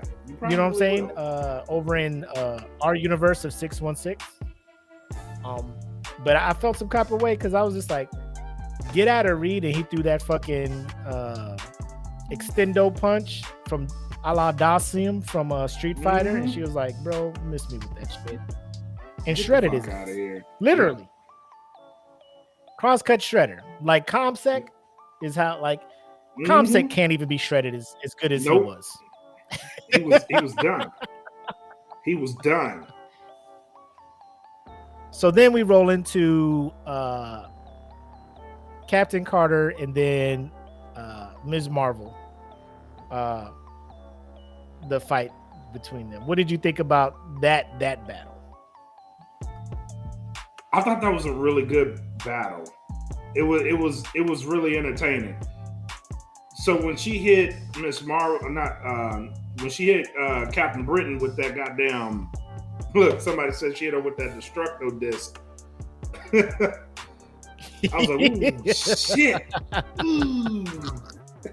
Ooh, shit. Right through a body. Right after the classic Captain America line. You know what I'm saying? Yep. Right after I the could do this all day. I could do, like, everybody cheered in the theater. Yeah. Like, I knew she was gonna say that. Yeah. I knew she was gonna say it. Like, I said it before. I was like, ooh, she gonna say I can do this all day. When she said it, I was like, yeah. Then it was like, shit. Well, no, the fuck you can't. You can't do this all day anymore. You could do this for about half the day. You thought? Oh. Oh,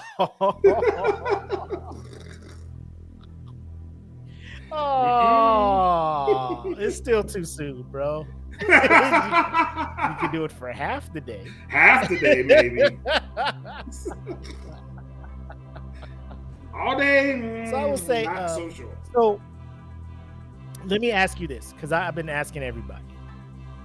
Captain Marvel and her. Do you think how she dispatched of Captain Marvel was legit, or do you think it was like, I wasn't really feeling it? You know what I'm You saying? You had to because on the scale of trying to make her the villain, I understood it. But in reality, Captain Marvel will probably fuck Wanda up. Now let me say this, because we talked about this on Saturday Night Nerds last week. Rob Gibbons, who you know does the comic wars and is about as into the comics as you can get, kind of on par with where you're at and where Jedi is at, fits more. Mm-hmm. In that universe, like in 616, she is infused not only by the power from the engine that hit her, but also from the Tesseract and all that stuff, right? So she has Infinity Stone level power. I'm unaware is if Monica, her power is also infused by an Infinity Stone, or is it just from the energy from the engine of the test plane, the experimental engine that they were using? Because Rob was like, we're not sure if 100% this universe's Captain Marvel has the Tesseract power in her, which is why Wanda was able to beat her, because she has the Infinity Stone power inside of her. So that's why it was a close battle. You know, like it looked like it was going to be a stalemate, but then she hit her with that statue shit, and I was just like Monica couldn't fucking zap that statue or fucking catch it and hold it and push it away, or you know, that's where I was at with that. Like, I felt like that was a cop-out kill. It probably was. And again, looking at the movie, I didn't put too much energy towards it because I understood where they were going with it. Like Monica Rambeau had to lose that fight. She had to. Yeah. Like, yeah. You couldn't do anything else but have her lose that fight. But in reality, Captain Marvel wins that fight. She wins that fight. Like, she probably could have fucked up Thanos. You know what I'm saying? On some real shit.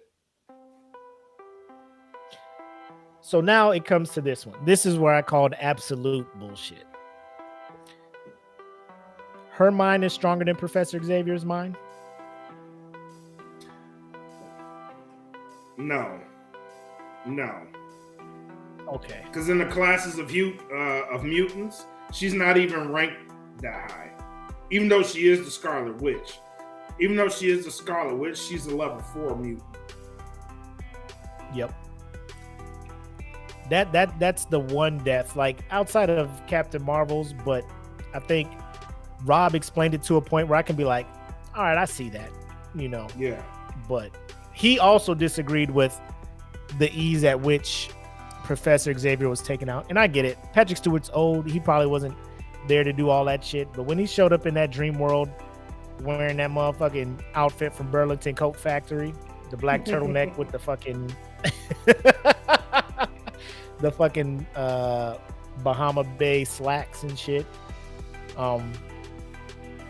I just, Wanda is strong, but that wasn't the OG. Like, that is Wanda dream walking into another person. You know what I'm saying? So plus after fighting the Illuminati and all that, like, she should have been at level of fatigue to where Professor Xavier could have just easily manipulated her and dispatched of her. You know what I'm saying?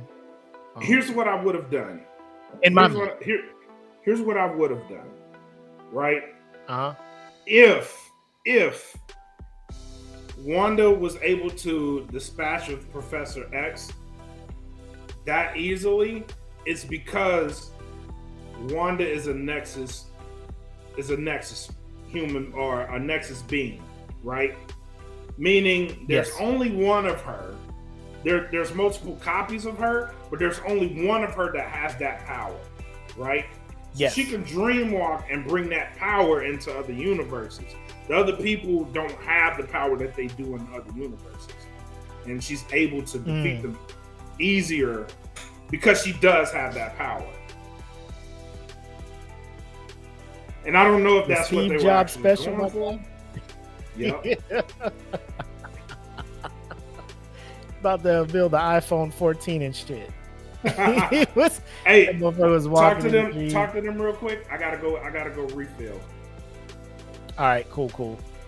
All right. Yeah, but that's probably the biggest cop out. And AD said it. Like it was a cop out. But I get you got to make the movie go along. So I felt some type of way about that. But let me just say this. That wasn't the biggest thing I had an issue. That wasn't like the, I guess you could say, corniest part of the movie. When he went to the sanctum that was the incursion was happening in, and he had to fight the Doctor Strange from whatever universe was getting pulled in there, who had the dark hold. What did y'all think about that fight with the musical notes? Of all the things Doctor Strange can create and manifest and all of that stuff, what did y'all think about the duel of the musical notes? Is all I want to ask. And I'll give it a second. Let y'all jump in here and share your thoughts. But I'm guessing you can tell by the tone of my voice and how I'm leading into this fight. I thought it was like, what is happening in this movie? Like, this movie was, it's good, but I guess every movie needs that one scene where you're just like, what in the entire fuck is happening right now? Because that was me in the theater when they were Battle of the Beats. You know what I'm saying? I felt musical battles. Scott Pilgrim did it better with the bass battle between Scott and Todd. Evil X number 3.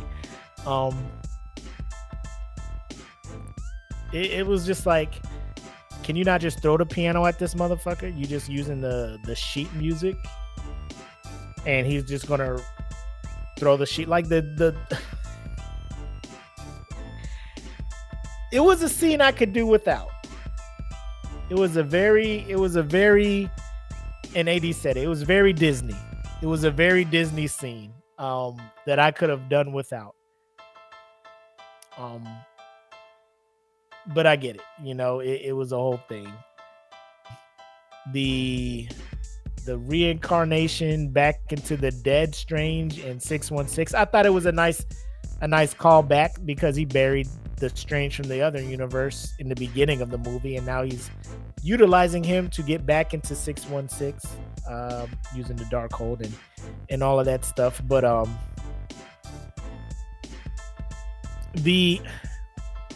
let me ask y'all this. What did you think about how Wanda was defeated? She saw the kids were scared of her. So she was like, I am getting rid of the dark hold and I am sacrificing myself to do this.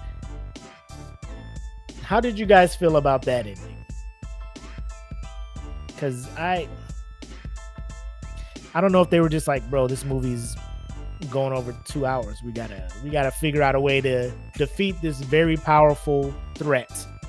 So let's just let her see the kids being scared of her, and then she'll feel regret and remorse, and she'll go destroy the Darkhold's temple and destroy herself in the process, and that'll be the end of Wanda. For this. That's gonna end. That's gonna end the major threat in the film. So I thought that was kind of weird because Professor X, being the Omega mutant that he is, to be able to just show people different realities, he could have just showed Wanda that from the start in their battle and had Wanda calm the fuck down. But he didn't do that. He was just trying to grab the imprisoned Wanda out of this fucking World War II bunker. That didn't work. Taylor says, I think Wanda's defeat was hella realistic. Like, a parent would be devastated if the kids did that shit. And I agree. As a parent, like I said, I felt her pain. But I'm just... like, I think Doctor Strange kind of was hinting towards that. Like, bro, you're going to kill their mom and try to, like that. The kids aren't really going to fuck with you, Side note, let me just say, Wanda's kids in that universe were extra hella corny. Super Can I have corny. ice cream? No. Mom, come here. It's super important. Come on, Mom. Mom, please. Mom, come here. It's super important. Okay. Are you going to go or am I going to go? No, I want to go. You go. No, I'm going to go. You go. Okay. How about you both go? We would like some ice cream because we'll be good. Man, take y'all ass to bed. I'll take y'all damn Chip and Dale, Rescue Ranger, Chipmunks, singing asses to bed. Get your ass upstairs. No goddamn ice cream for y'all singing asses. Out here sounding like, prepubescent. Prepubescent. I can't say the fucking word. I've been drinking. It sounding corny as fuck. Damn boy band wannabe. Man, go to sleep. Hell yeah. So long, farewell, Avita. Say fuck you. Yeah. Cream, cause we'll be good. I said no. Goddamn. Y'all ass to bed. Corny ass song. Who the fuck taught y'all this shit? Because it wasn't me. I don't be walking around singing this shit all day. AD says that bullshit ice cream song won't work at Brown Homes. This ain't American Idol. This ain't auditions. Get your ass. You gonna be singing? I bet your ass be singing in church this Sunday. I bet that. Don't sing for ice cream, but won't sing for Jesus. Lead solo. Put him in the front. Lead solo. Put him in the front. Yep. Nah. Sing like you were singing about that ice cream. Mm-hmm. Sing about how you were singing. Sing that same energy. The same energy you had for ice cream, have it for Jesus. Mm-hmm. The same energy you had for ice cream, have it for Jesus. Sing for Jesus, boy. Oh, that's my son right there. End credit scene, or was it the mid credit? Mid credit, because the end credit was it was mid credit. Clea shows up. Mm-hmm. Charlize Theron's fine ass shows up as Clea. Hey, bro, strange. Incursions is popping off. You ready? Then she opens that portal and you see the fucking the dark.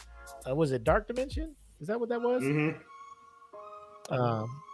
Where if you have seen Doctor Strange, the first movie, you know that's where your boy Dormammu stays. And big. Look at Alexa. Ain't nobody said your name, Alexa. Stop. Shut your ass up. Did you call for me? Just like a woman. Just like a woman jumping in here. Actually, shut up, Alexa. Alexa. Stop. But you said that Charlize. Yeah. You not her. But and then a little tidbit, if you don't know, Clea is actually the niece of Dormammu. Dormammu is Clea's uncle. So I think he married in the comics. He either marries her or he has some type of relationship with her in the comics. Doctor Strange. Mm-hmm. Doctor Strange marries her. She becomes Mrs. Strange. Yeah. He's done with Christine. Like Rachel McAdams, you had your shot. I will say this. And Apple caught me laughing at this part. So in 616, he goes to this wedding. And so like when he walks into church, right? And he's like, excuse me, and he walks past that black dude and he sits down. And then old boy sits next to him, was like, so you want to be the hero, blah, blah, blah, but you didn't even get the girl. And I'm just like, oh shit, it's the wedding for Christine. And she walks up there and she's marrying that black dude. I'm just like, Steven, you can do a lot of shit, Steven. You can do a lot of shit, Steven, but you can't do what he's doing to Christine right now. My God. Honeymoon about to be turned. Bro, I was like, hey, it's hey, buddy about to take her to Jamaica. You know what I'm talking about? Steven, you can do some things, boy, but you can't do what that brother doing to Christine. Mm-hmm. them vacation trips about to be lit. pre-kid vacation trips. She gone. She up there, she done messed around she got Justin Slade. You know what I'm saying? She got Mr. Oh, he left the chat. Blood, get back in here, bro.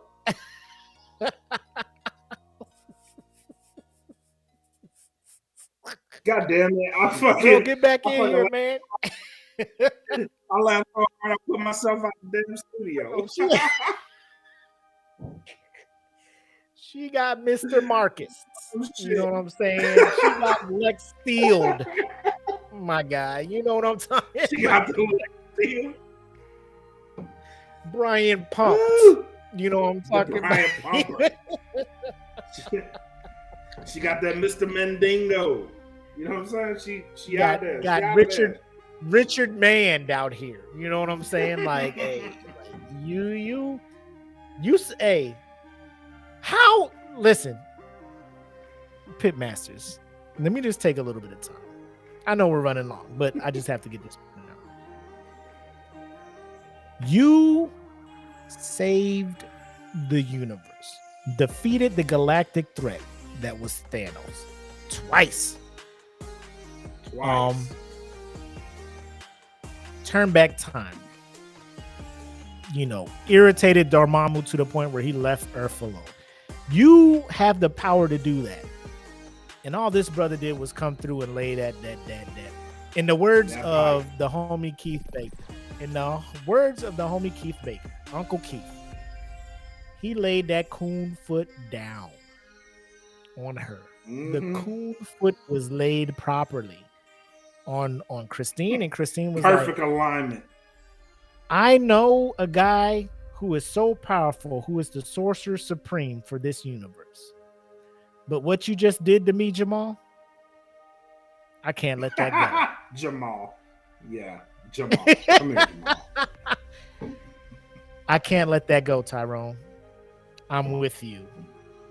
You know, and he seemed so confident. Like, brother was up there marrying her, was at the reception and shit. He knew Stephen Stranger was up in there. He was like, I ain't worried about that shit. I ain't worried about this man. I touched the bottom. I touched the bottom of it. Knocked the bottom out. All that magic. Yep, all that magic couldn't make him touch the back of that motherfucker. You know what I'm saying?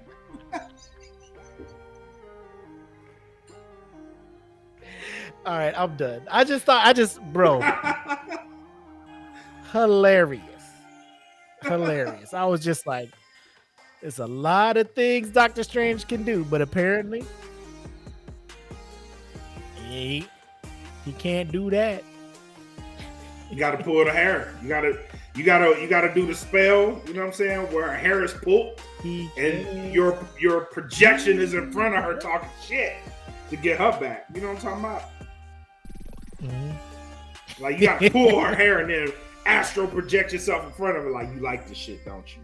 Don't you? Bro, them powers don't do nothing. Cause you seen Watchmen, don't right? do nothing. You seen Dr. Manhattan. He was out there cloning himself, trying to give her all the pleasure and shit. And then she just rolled with Owlman. You know, Owlman was just like, girl, Dr. Manhattan walking out here destroying cities with a 40-inch dick swinging in the wind as he does it. She gone. You see, that's the thing. Like, you see that shit, bro. I saw Watchmen in IMAX, bro. It was the worst decision I made in my life. Seeing Watchmen in IMAX, bro. Oh my god. Oh my, bro. You closed your eyes, you can still see it. The blue was so bright, just swinging back and forth. Just the translucent ping, just bro. Yeah, bro. This motherfucker destroying Vietnam. Confident. Destroying Vietnam. Like, bro. Look at my dick as I burn your town to ashes. You can't materialize draws. You can't materialize draws. At least he's a nudist. Give me the respect. You're about to disintegrate me and my whole country. I gotta look at this big ass dick and die. You know what I'm saying? Look at my dick and die. That's the last thing I see. That's the last thing I see. That's so disrespectful. It's so disrespectful. Bro, Coda, Bitch, I'm out here naked. This is against Loac. Bro, something. This is against something. Like, bitch, This is y'all a war look at my dick crime, while I sir. kill y'all. In slow motion. The big blue dick is just here to freeze you. Slang wang with it. Slang just- wang with it. Slang wang with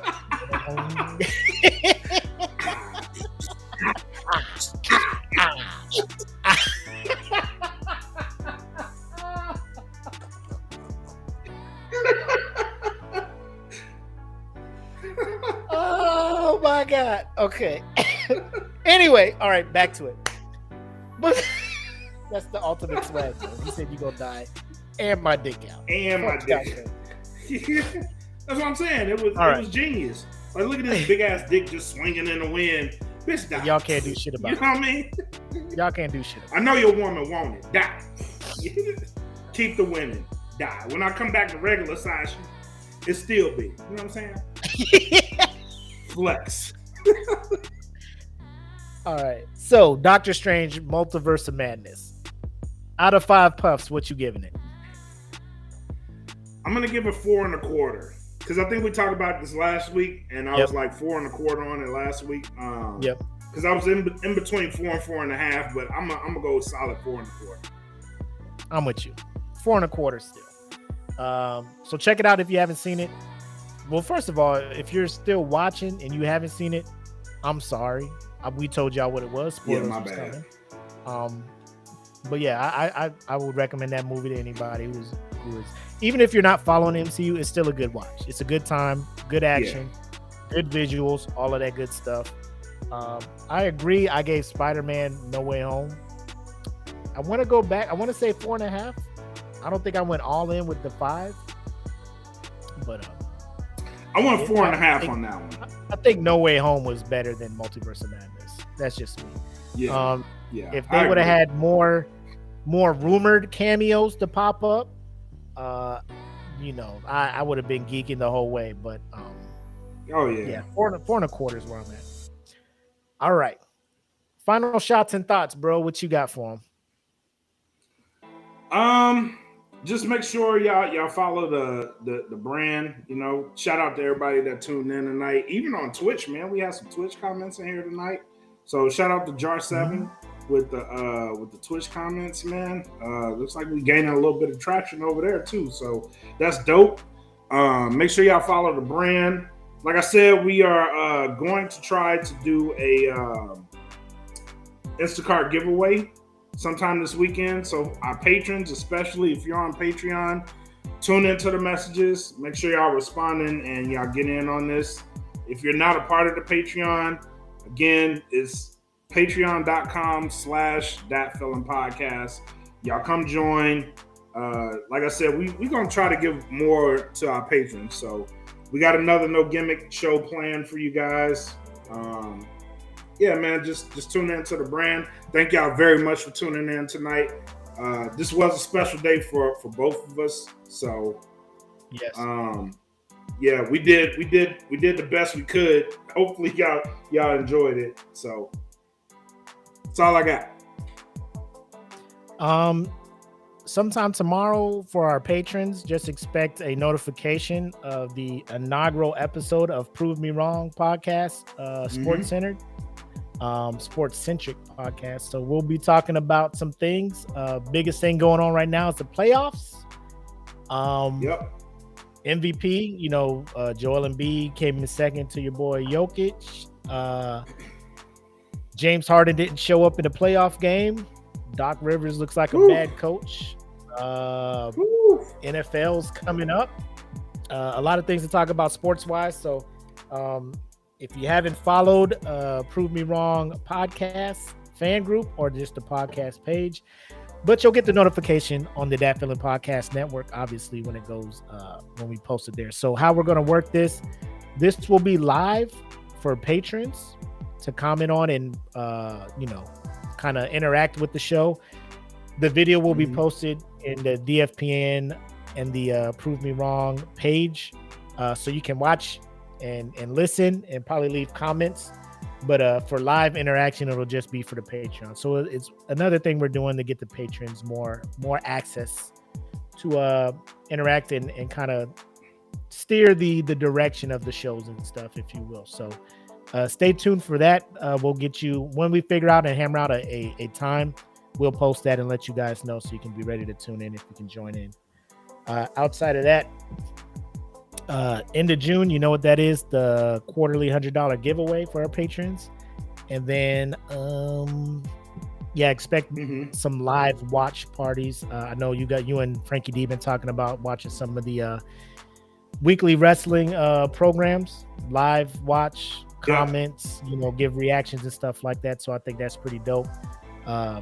Breaking down the classics, East Midi 110, they're obviously cranking out the episodes. Real Food's coming out. It's a lot of stuff going on, man. So Patreon members, patrons, you're gonna be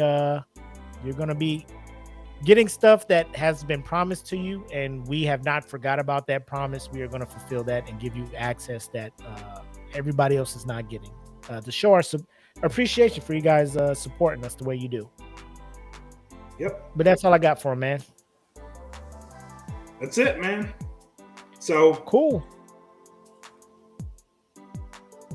Yeah, man. Thank y'all for tuning in to thank y'all for tuning in to episode 78 of the Smoke Pit podcast here on the DFPN. Hopefully y'all come back next week.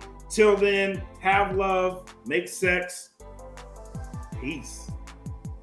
I'll holla. Welcome to the Smoke Pit. It's Friday night, come and take a load off. Come sit in the smoke pit. It's time for us to show off. It's been a long week, come relaxing, get some laughs in, and let's talk about these brackets. And while we at it, tell me whose man's is this? Cause I got questions, I'm hoping you can answer it. Get ready, cause we gon' talk a lot of shit. It's Mac and Mac, welcome to the Smoke Pit.